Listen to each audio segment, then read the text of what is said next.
Healy. I'm from Atlanta, Georgia. Played at St. Pius High School in Atlanta for Paul Standard. After high school, went to Ole Miss just to be a student. Kind of just did the normal student life for a couple of years. Always knew I wanted to go into coaching. Actually, just on a whim, decided to email the head coach at Oxford High School, Johnny Hill. Kind of told him who I was, that I was majoring in education. I wanted to be a coach and that I was willing to come help out and work for free. And, got a great opportunity there to really, cut my teeth into coaching with some great coaches. Chris Cutcliffe, Jason Russell are two guys that are big mentors of mine there.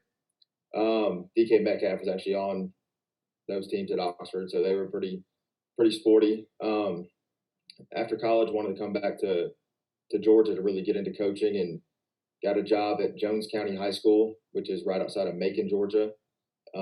Spent 1 year there coaching outside linebackers.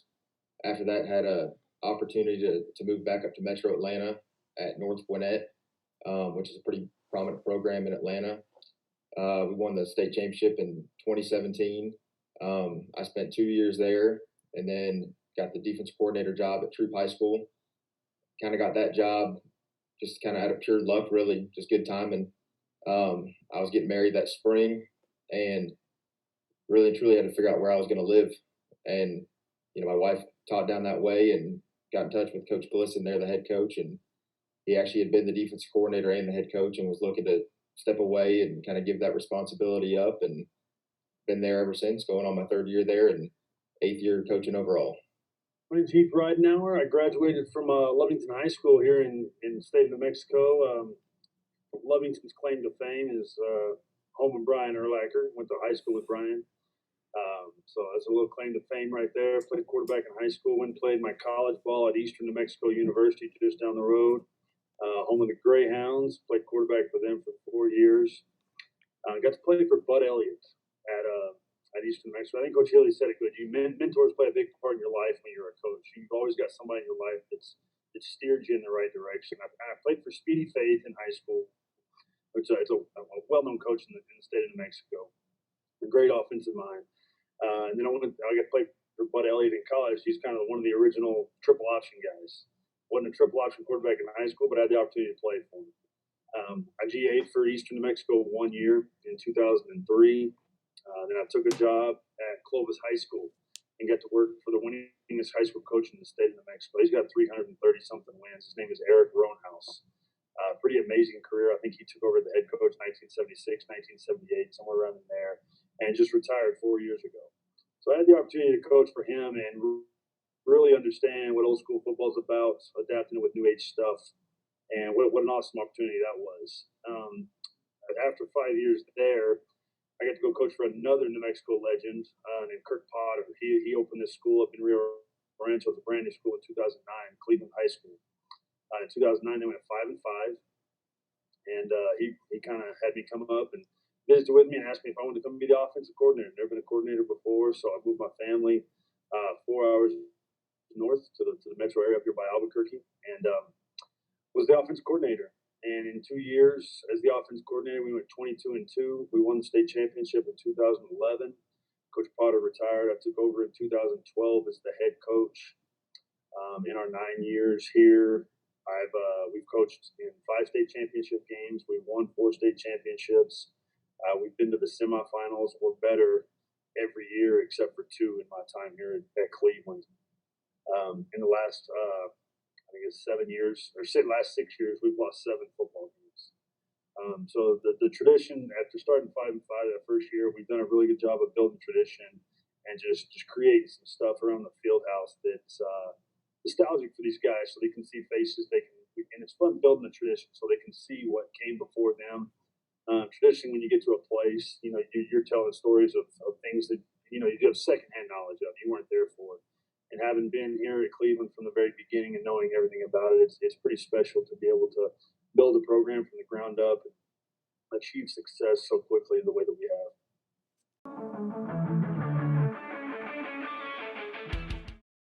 All right, so typically first play of the game, I want to give my quarterback a static picture. I want to get him comfortable, get the butterflies going on the first play of the game.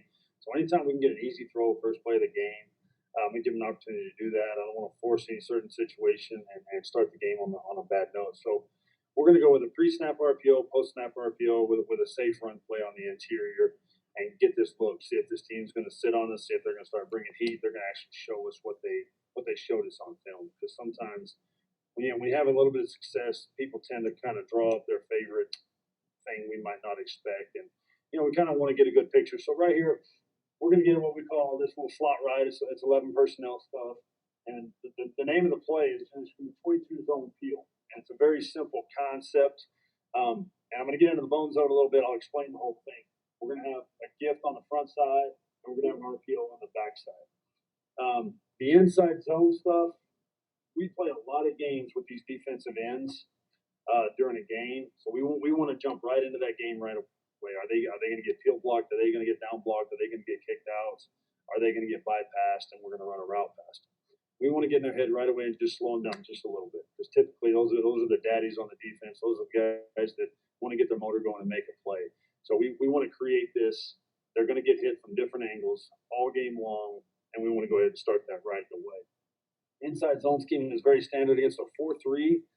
We're not going to worry about the Sam linebacker in this instance because we're going to bang this up on the interior. We are going to, this double team will actually, from a distance, see Sam if he decides to come in the box. But if he's truly playing outside the box, we're going to be very delayed in earning our way to the second level to him. Our backside combo will work to Mike in this instance unless we get some type of stunt across his face. We'll take any stunt across his face and play from there. Our peel block from our tight end, our H-back in this case, we're going to peel tight to line scrimmage, head on the inside. It's a safe RPO inside run scheme because we don't have an unblocked lineman coming in our quarterback's face. So he's safe to make a good decision whether he chooses to throw or chooses to pass. So inside zone peel, I mean, everybody does it. It's not rocket science. Now, what we teach the quarterback on this, it's all about getting the quarterback comfortable so he can pull the trigger with confidence during a game. So pre-snap, everything over to this side, that's a pre-snap read. We call that the gift. It's the play side, 22 zones going this way. So pre-snap, notice his eyes. I mean, when you run zone, his eyes are going to come this way. So this has to happen pre-snap. And we just call this a gift. Is that corner playing loose? Are we getting a quarters coverage over there on that side? How are they choosing to play that? Oftentimes our one receiver is kind of our daddy on our end, so we don't get a lot of press from that guy. So we may get a loose guy. If we can throw that 6-yard hitch to start the game, man, that's one of the best things we can do. Get that quarterback comfortable, get our best guy the ball in space right away and put us in second and short. Statistically speaking, if we get one first down on a drive, it enhances our percentage to score dramatically. So we want to get that first down. We want to be in second and short in this game. So we'll take this 6-yard hitch as often as we can get it. If we get a red light there, they press us. This guy's wide enough to where he's trying to play underneath stuff in a quarters coverage. We get a red light pre-snap. We'll go to post-snap. So we'll snap the ball. And again, we're safe here. We're gonna come to this will linebacker and we're gonna RPO him. We're gonna put him in conflict. And if he's coming hot off edge right away, we have an RPO. It's a snap concept is what we call it, where we're gonna push vertical to this corner, try to get in his face, not make any contact. But we're going to play right off of this, rub shoulders, and that ball's going to be thrown right off of his hip. If we get any kind of action like this, that ball is going to be thrown right there off of that little, call it a pick, call it what you want. We're going to throw that RPO right there. It's a concept that we practice quite a bit. Quarterback can put his eyes on it and determine if that will is going to be a run threat or if he's going to sit tight and hold and fold to the run once the ball is given. Typically, as we go through this stuff, in a 4-3, those two outside linebackers are usually really good athletes, good players that can do both. So film study is big for us, knowing what kind of athlete we're actually dealing with out there. Are we dealing with a guy that's super aggressive and wants to come? Then we know the RPO is going to be a big factor for us in the game. Is he more patient? We know we're probably going to be pushing more run with it. So that's how we would start a game. Try to get into second and short. So starting with the front, we're obviously going to set our 3 technique to the side of the H-back, fullback, whatever you want to call them. In our philosophy, anytime you add an extra person, you add an extra gap that we got to fit. Our Sam's obviously going to go to the strong side, and he's going to key the H-back wherever he goes. If he goes out for a pass, we're not going to waste the DB to cover him. We're going to put our Sam linebacker on him. If he inserts for ISO, he's obviously going to fill that gap with him as well. If he blocks down on the end for any sort of power scheme or something like that, he's going to come fit up and set the edge and act as the force player. Structurally, on the back end, we're gonna look too high pre-snap, and we pretty much do that really to try to quote unquote get 9 in the box if it is a run play to get our safeties flowing downhill. But the safety on the side with the H is going to roll to be a free safety. If we're playing a team with a great number 1 receiver, like you were saying, we might make a call to have him double him if we need to, because again, the Sam's going to take that H back in coverage no matter what. On the 2 receiver side, we're either going to be playing what we call bank, which is our man-to-man coverage, or we're going to get check deal, which is our 2 read. Our safeties will make that call based off of what they feel comfortable doing. If the receivers are in tight, if they stack, they'll make the check. If not, they'll go with bank. Our bandit end on the weak side, the rule is if the will is removed from the box, okay, 2 receivers, he'll be out of the box like he is. We make a bingo call, and that stands for bandit inside, nose go across. So our nose is going to slant toward the strong A gap. And some people will say, well, what about if they run counter back the other way? Well, he might get washed a little bit. And that's probably one of the things you got to play with, but it also lets our Mike rock back the other way too if we do get that action. So looking at that, if we get that down block, our end, we're going to say he's the B gap player if he gets based or zone. So right now he's getting a down block. I'm going to say as a defensive coordinator, he's not going to be able to cross his face. I don't think a good offensive lineman is going to let him cross his face. Our Will's going to sit right in the hole. He's the quarterback player if it is a run play, but he's taught to sit right there in the hole for the purpose of the RPO for the slant. But that's pretty much it on the defensive end for it.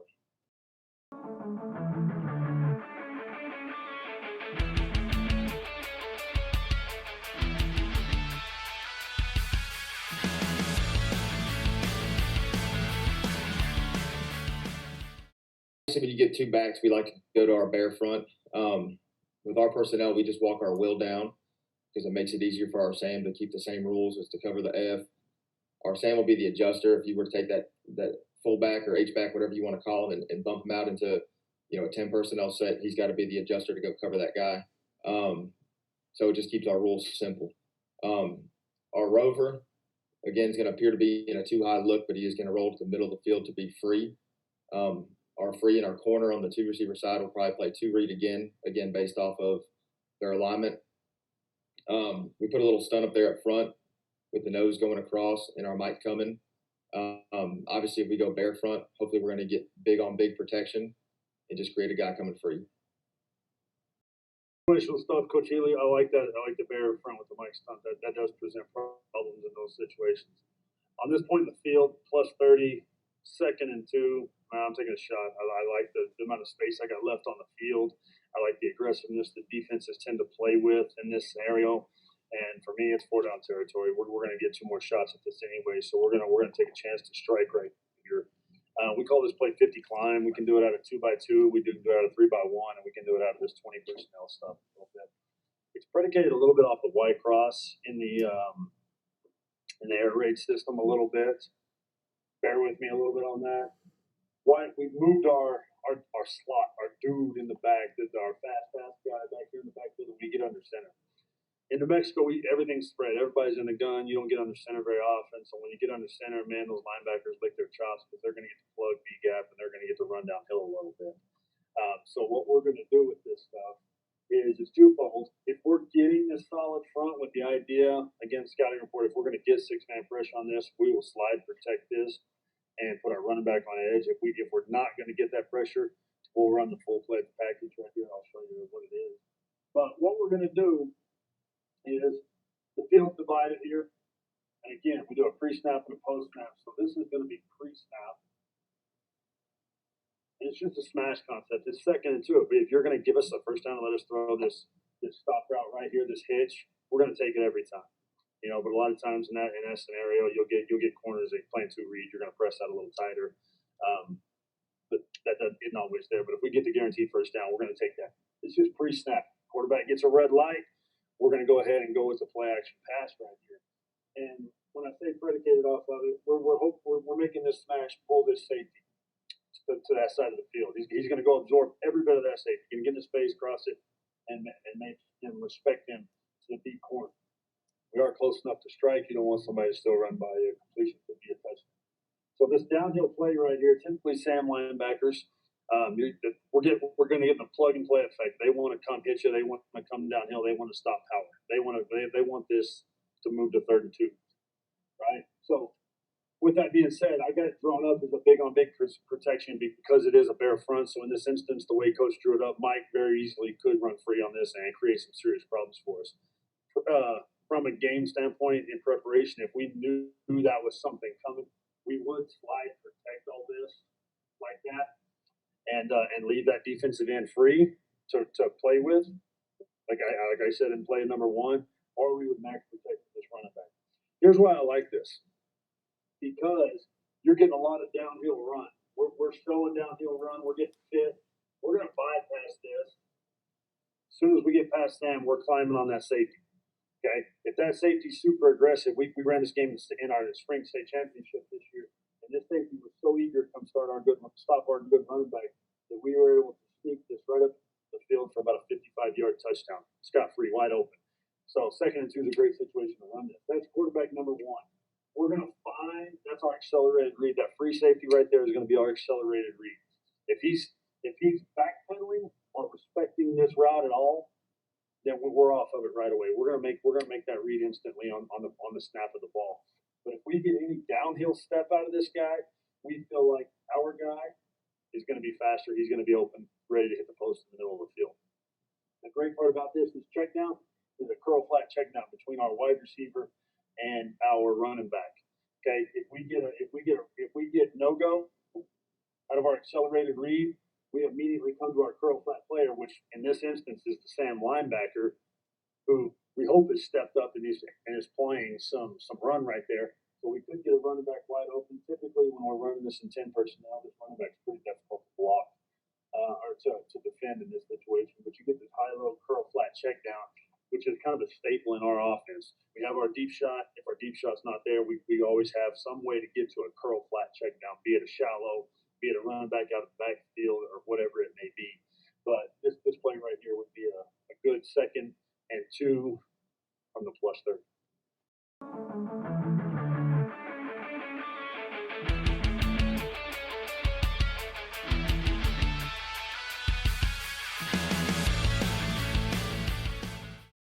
Where our defense may be playing pretty well, and I don't want to take the game out of their hands. So I want to put this into another situation where our quarterback can make a good decision that he's comfortable with, where we're not forcing something.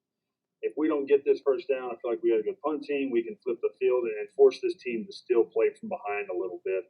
But we want to put enough firepower in the gun to where we can move the chains. So what we got it's a tunnel screen situation, and again, there's going to be some decisions made by the quarterback.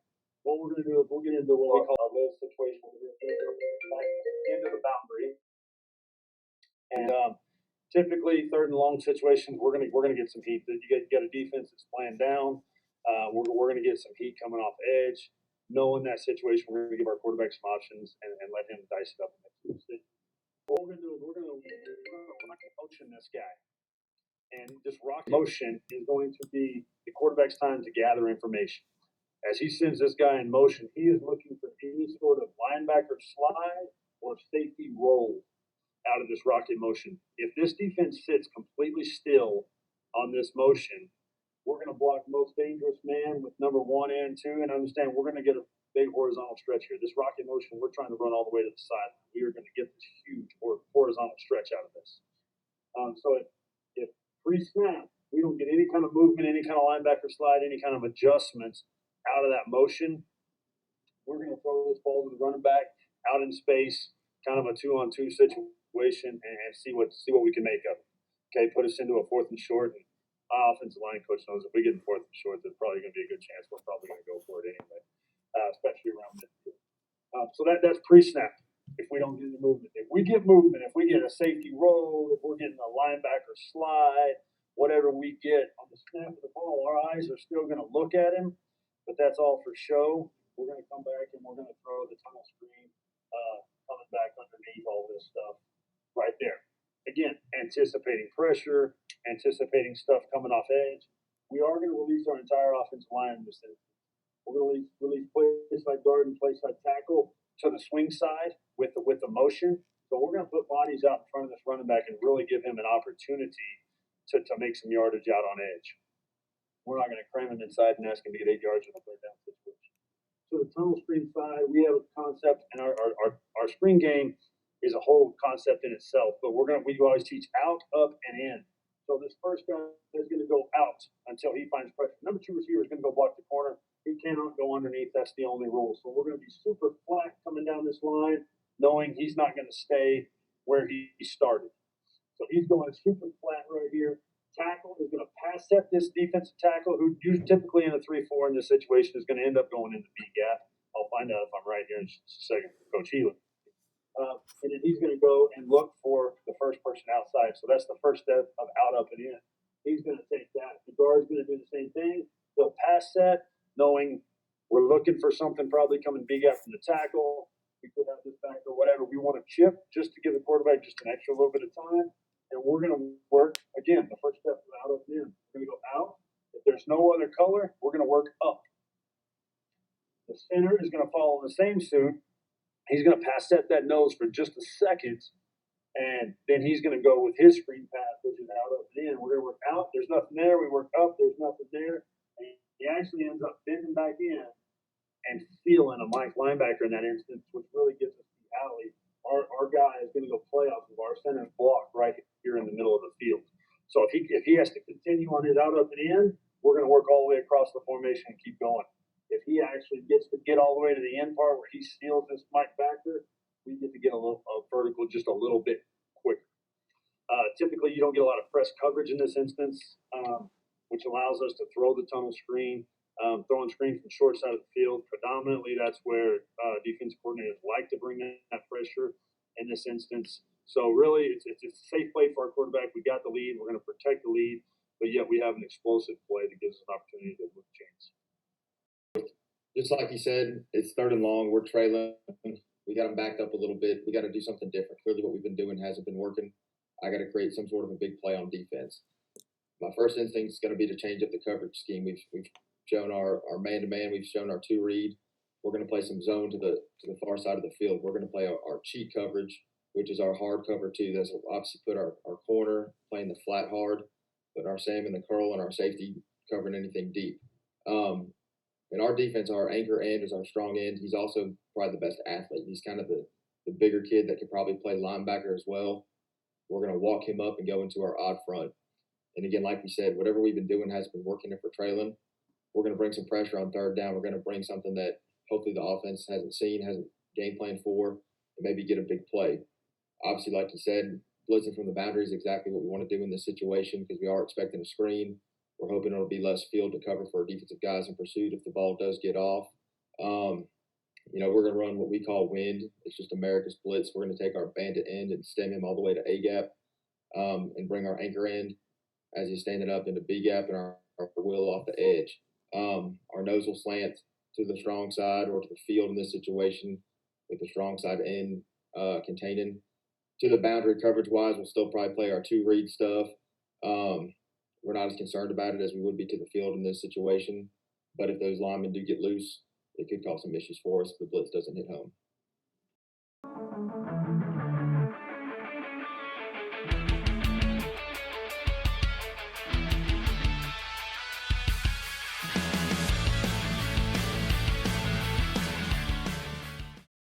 So, last play of the game, got to score. I got to give some sort of look that's going to look nasty pre-snap to either side. I know offensive guys, train their quarterbacks to count and look over there and, give you trips. They're going to count how many guys you got to the trips. If that doesn't look good, they're going to look to the other side and say, well, is he singled up? How's that corner playing? Does he have help? By doing this is what we call our area call. All right, we call area to the front side. That's going to put our anchor back just as that overhang player. Again, it's just giving that look of 4 over 3 to just pre-snap. quarterbacks and coordinators don't necessarily like that. On the backside, we call it make a double call. That's going to take our will and put him back basically as our third safety in this situation. That'll allow our corner to press and hopefully get 2-over-1, and again causing a bad look in this situation. Game's on the line. I doubt you're running the ball for 11 yards to win it. Probably got to pass, so I got to create something. I think most coordinators are going to anticipate if we're playing that anchor and moving him, standing him up, are probably going to anticipate him coming off the edge or some sort of pressure with him. But we're going to leave him out there. Again, if you throw a slant, anything quick like that, hopefully, we can cover it. We're going to slant our line weak. And with that, we're going to bring our Sam off the edge. All right, that'll be a sting call for us. So we're still bringing pressure the same way kind of as expected with the anchor. But we're going to leave him out there. So you're going to be hot off him and try to throw it out quick. He'll be sitting there. Our Mike linebacker is going to sit in the hole. He's going to spy the quarterback. If you were to release the back out to the same side as the pressure, that backer will peel. If you bring him out the weak side, the Mike's got to run with them. Just has to. On the side where we're playing area, the coverage, we're going to play our safeties right at 10 yards, almost heels at the goal line.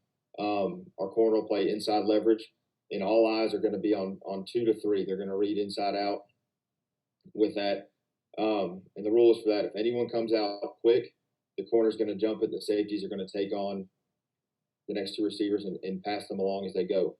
If they don't, it's going to be straight man-to-man. Based off how you have it drawn up, it would pretty much be that safety, that third safety over there has got to take the crossing route. If not, it ain't looking good. That's pretty much what we got going. As we go, we want to throw this ball into the end zone. So we want to get as many possibilities into the end zone as possible. We don't want to be tackled on the one and be the Tennessee Titans. That's not a good story, right? So we want to go ahead and we want to give many opportunities for the quarterback to get the ball into the end zone. Again, I coach the quarterback, so they get to hear my lovely voice on a daily basis. And the way, understanding how I coach the quarterbacks to maybe a little method or madness, they get behind the center. They're looking at things, and I stand directly behind them. I don't let them look at me. I just pretend like I'm the voice in their head, and I'm talking to them, and their head will move back and forth. So they're seeing these things. So they see me do these things in practice all the time. So when I say before a snap, our quarterback's looking at this and making a decision with that, he's truly doing that. So we do I give the analogy of, you're teaching your teenage son or daughter to drive the car, and you're in the car and you're telling them, buckle up, check your mirrors, make sure everything's good before you put it in gear, do all those things. But at some point, you're not going to be in that car with that teenager, and you got to trust that you've taught them to do the right thing and drive safely and follow the rules and do those things. Same thing with a quarterback. You can't handcuff your quarterback in your offense.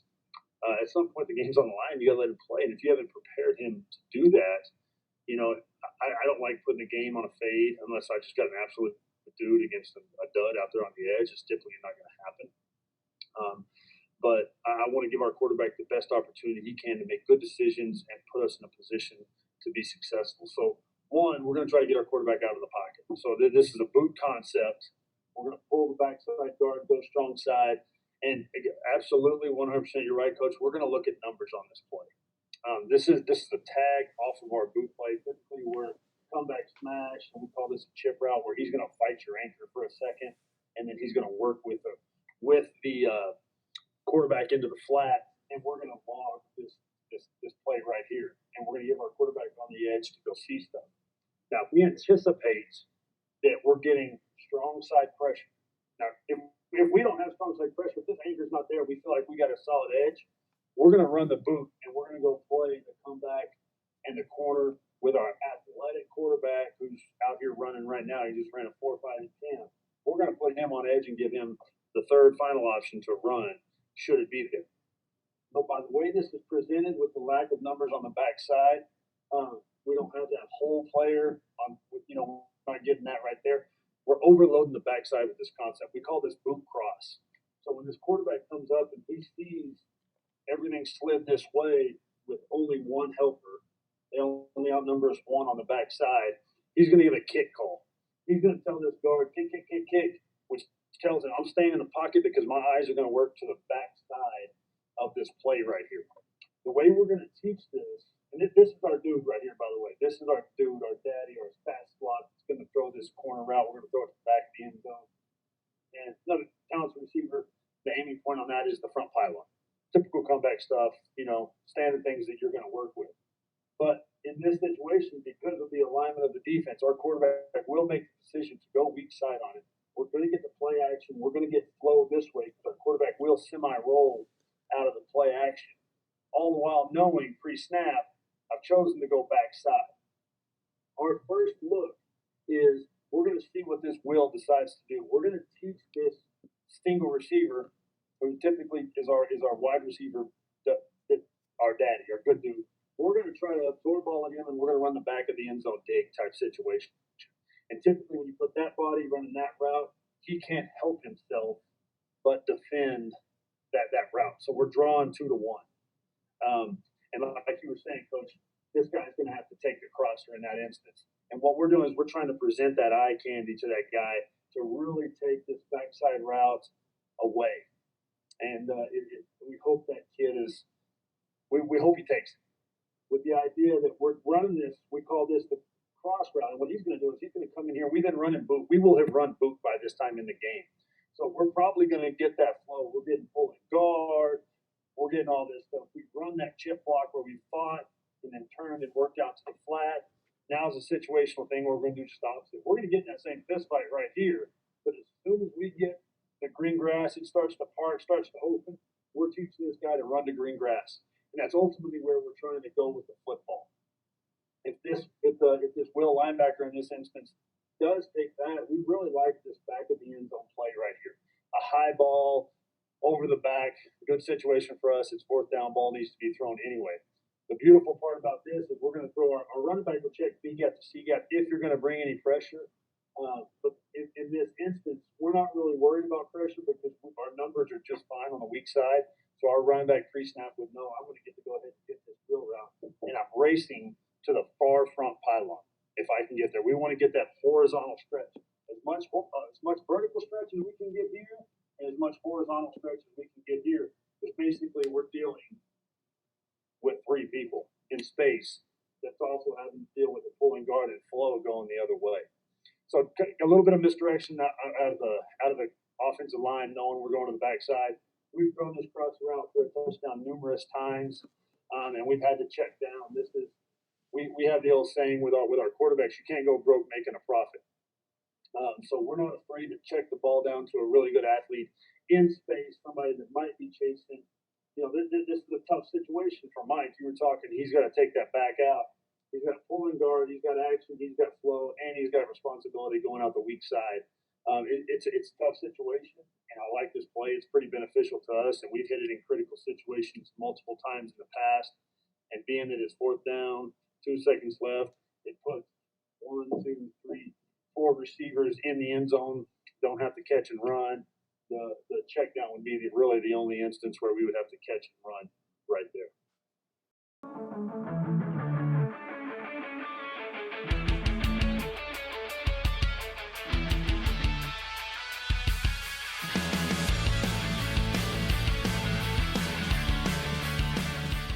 I appreciate you having me on today. I love doing stuff like this and follow what you do, and I really like the battle scenario that this presents.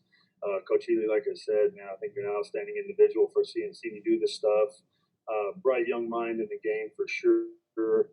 Definitely just those 4 situations we just saw presented some situations that would probably cause some problems for us. Last one with the marker tends to win these type of battles, on the whiteboard. But on the field, that would present some problems for us. So kudos to you and what you're doing. Good luck to you guys in this season as we're moving forward. I do got a Twitter account. I do promote our players quite a bit. It's at Coach_Ridenour. I'm out here in Cleveland at Cleveland High School in Rio Rancho, New Mexico, and got into this business to help kids. We want to get them to the next level. We want to do things, and I want to create I tell our Booster Club and our kids and our parents, I want to create an experience that kids love and what they do. And we want to do it within a program that's successful more than just winning ball games. And the key to our success, I think, is as a head coach, as a football coach in general, you feel like if it's got to be done right, I got to do it. I got to go do this, I got to go do that. The word I'm going to use is empowerment. You need to go empower your players to be leaders. You need to empower your coaches to do their jobs and do them well, and not just tell them to do it, but give them the tools necessary to be the best leaders that they can be. We constantly talk about a player-driven practice versus a coach-driven practice. The coaches can only take you so far. That the player leadership is what's going to take you to the promised land. And as a coach, it's hard to turn over that leadership and that power and stuff. But I have found so much success in relinquishing that power to assistant coaches, to leaders on the team, to our quarterback in our offense. And it's just really opened the floodgates for success. And our kids, they're able to put their fingerprint, their thumbprint on the program, that they're able to leave a legacy. They're able to do something in their way. And we kind of have this saying, we want you to be you, but align with us. We don't want you to change your identity to fit the Cleveland Storm football program. We just want you to get in line and understand our culture and our program. And following that mindset it's very beneficial for me, just being able to see the kids and the coaches succeed and seeing the kids how much fun they have doing it. Our numbers are record high right now for our school, and seeing the player retention coming back, participate in the way that they do. That's one thing I would say out there is just empower each other, help each other be the best that they can possibly be. Coaching can be so successful and so beneficial for families, for coaches, for players, for everybody involved if it's done the right way. So I think approaching it the right way, it's a great business to be in. Can change lives.